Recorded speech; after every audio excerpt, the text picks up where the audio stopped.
இது ஃபர்ஸ்ட் மலேசியாவின் செய்திகள் உங்களுக்காக.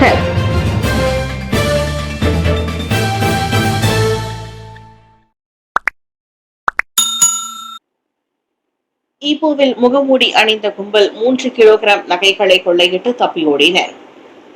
ஈப்போ ஜாலான் பென்டஹாராவில் நேற்று காலையில் நிகழ்ந்த கொள்ளை சம்பவத்தில் முகமூடி அணிந்த கொள்ளை கும்பலை சேர்ந்தவர்கள் 3 கிலோ நகைகளை கொள்ளையிட்டு தப்பியோடினர்.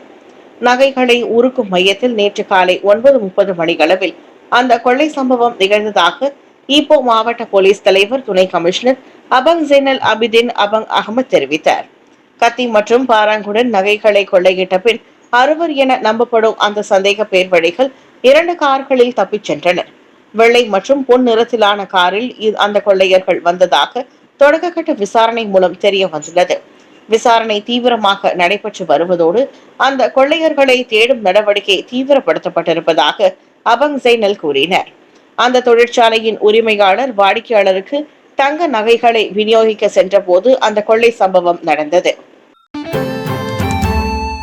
அனைத்து மோனோ ரயில் தளங்களிலும் தானியங்கி இயங்குதள கதவுகள் செயல்படும். அந்தோனிலோ இவ்வாண்டு இறுதிக்குள் 11 மோனோ ரயில் நிலையங்களில் அனைத்து தானியங்கி இயங்குதள கதவுகள் செயல்படும் என போக்குவரத்து அமைச்சர் அந்தோனிலோ தெரிவித்திருக்கிறார். பொதுமக்களின் பாதுகாப்பிற்கு ஆபத்து இருந்த போதிலும் நாட்டில் மோனோ ரயில் நிலையத்தின் அமைப்பு முறையில் தானியங்கி இயங்குதள கதவுகள் பொருத்தப்படவில்லை. அதைத் தொடர்ந்து 2010 ஆண்டில் மோனோ ரயில் வண்டிகளின் எண்ணிக்கையை அதிகரிக்கவும் தானியங்கி பிளாட்பார்ம் கதவுகள் உள்ளிட்ட நிலையத்தை மேம்படுத்தவும் ஒரு திட்டத்திற்கு அப்போதைய அரசாங்கம் ஒப்புதல் அளித்தது. இருப்பினும் 2016 குத்தகையாளர் நிறுவனத்துடன் ஏற்பட்ட சிக்கல்களால் அனைத்து தானியங்கி இயங்குதள கதவுகள் திட்டம் தாமதமானது. அதன் பிறகு கதவு பொருத்தப்பட்டிருந்தாலும் அதன் செயல்படும் முறையில் உள்ள பிரச்சனைகளால் அது சரியாக இயங்கவில்லை என அந்தோனிலோ சுட்டிக்காட்டினார். 2012 முதல் இந்த ஆண்டு வரை பயணிகள் தண்டவாளத்தில் தவறி விழுந்த 10 விபத்துகள் நடந்துள்ளன. எனவே இந்த தானியங்கி இயங்குதள கதவுகள் மோனோ ரயில் பயனர்களுக்கு மிகவும் முக்கியமானது என நேற்று மோனோ ரயில் வழித்தட வசதியை மேம்படுத்தும் பணியின் நிலையை ஆய்வு செய்த பின்னர் செய்தியாளர் கூட்டத்தில் அந்தோனிலோ கூறினார். பேருந்துகளில் மின்சார சாக்கெட்டை பயன்படுத்த தடை, அந்தோனிலோ தற்காத்தார். இம்மாத தொடக்கத்தில் பினாங்கில் பயணி ஒருவர் மின்சாரம் பாய்ந்து மரணமடைந்ததை தொடர்ந்து பேருந்துகளில் 3 பின் மின்சார சாக்கெட் மற்றும் USB கருவிகள் பயன்படுத்துவதற்கு அமைச்சு தடை விதித்ததை போக்குவரத்து அமைச்சர் தற்காத்தார். பயணிகளின் உயிர் சம்பந்தப்பட்டதாகவும் மற்றும் பேருந்தின் மின் இணைப்பு முறையின் பாதுகாப்பை கருதி இந்த கடுமையான நடவடிக்கை எடுக்கப்பட்டுள்ளதாக அவர் கூறினார். ஏற்கனவே ஒருவர் உயிரிழந்துள்ளார். எனவே அது சாதாரண விவகாரம் அல்ல. பேருந்தில் கை தொலைபேசியை சார்ஜ் செய்யும் போது மரணம் அடைவார்கள் என எவரும் நினைத்து பார்ப்பார்களா என்றும் அவர் வினவினார். பேருந்தில் மின் இணைப்பு முறை பெரிய அளவிலான அமைப்பு முறையை கொண்டுள்ளது. இதனை சாதாரண ஒன்றாக எடுத்துக்கொள்ள முடியாது என அந்தோனிலோ தெரிவித்தார். உயர்தர வேலை வாய்ப்புக்கான மேற்கொள்ளும் மாணவர்களுக்கு PTPTN முன்னுரிமை. உயர்தர வேலை வாய்ப்புக்கான கல்வியை மேற்கொள்ளும் மாணவர்களுக்கு PTPTN எனப்படும் உயர்கல்வி நிதிக் கழகம் முன்னுரிமை வழங்கும் என நாடாளுமன்றத்தில் தெரிவிக்கப்பட்டது. PTPTN கடன் பெற்றவர்கள் பட்டம் பெற்ற பிறகு வேலைவாய்ப்பு பெறுவதை உறுதிப்படுத்தும் வகையில் இந்த நடவடிக்கை அமைவதாக உயர்கல்வித்துறை துணை அமைச்சர் டத்தோ முஸ்தபா சக்முட் நேற்று நாடாளுமன்றத்தில் தெரிவித்தார். தற்போதுள்ள குடும்ப வருமான வகைகளின்படி PTPTN நிதியுதவி விகிதம் இருக்கும் என்றும் அவர் கூறினார். STR எனப்படும் சுமகான் துணை ரெஹ்மா பெறும் குடும்பங்களை சேர்ந்த மாணவர்கள் அவர்கள் மேற்கொள்ளும் கல்வித்துறைக்கு PTPTN-இலிருந்து 100 விழுக்காடு கடன் பெறுவதற்கு தகுதி பெறுவார்கள்.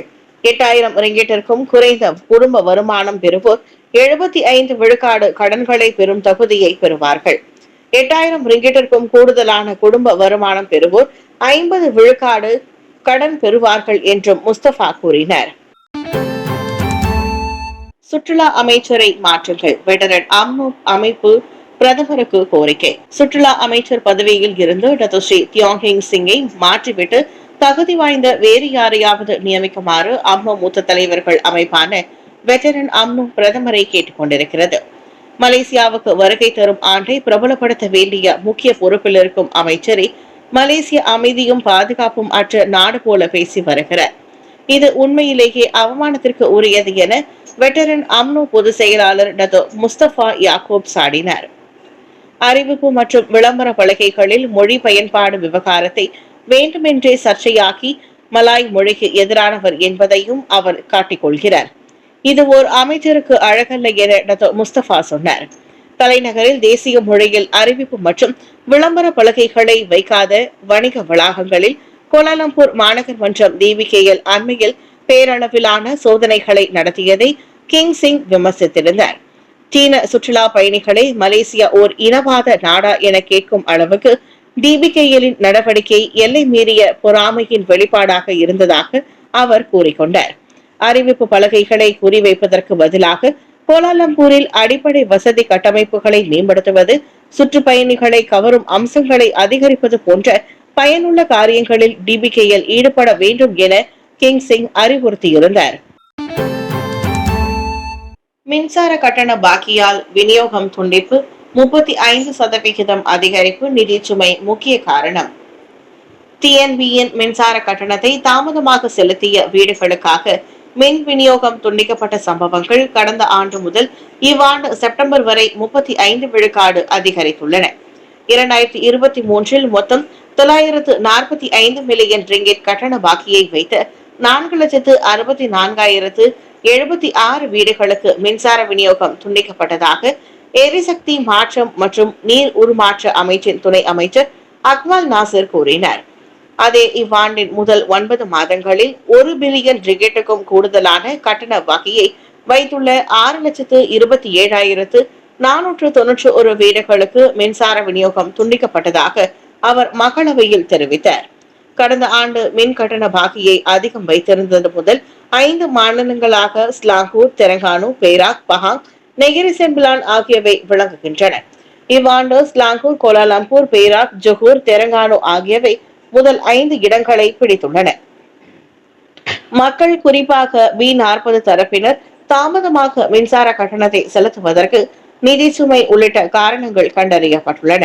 வீட்டு உரிமையாளர்களின் பெயரில் அல்லாமல் கணக்குகளை பதிவு செய்யும் பொறுப்பற்ற செயல், மாதாந்திர வீட்டு செலவுகளில் TNB கட்டணத்தை எப்போதும் கடைசி இடத்தில் வைப்பது ஆகியவை இதர காரணங்களாகும் என்றார் அவர்.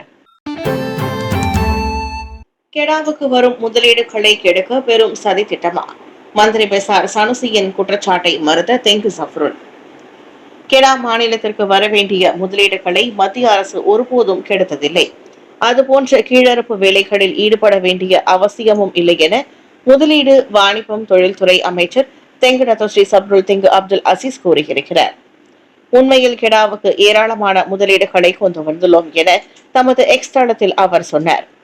அண்மையில் கூட கொரியாவில் பிரதமர் டத்தோஸ்ரீ அன்வார் இப்ராஹிம் உடனான சந்திப்பிற்கு பிறகு ஹுண்டாய் மோட்டார் நிறுவனம் கெடா கூலிமில் கூடுதலாக 2.16 பில்லியன் ரிங்கிட் முதலீட்டை அறிவித்தது.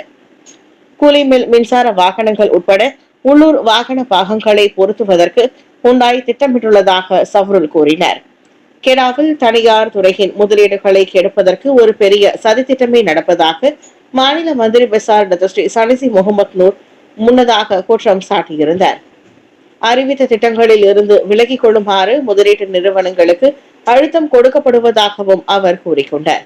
அனைத்துலக முதலீட்டு நிறுவனமான Bin Zayed International Group of Companies லங்காவியில் 40 பில்லியன் ரிங்கிட் மதிப்பிலான லங்காசு திட்டத்தில் பங்கேற்பதில் இருந்து விலகிக் கொண்டது குறித்து பேசிய போது சனுசி அவ்வாறு கூறினார்.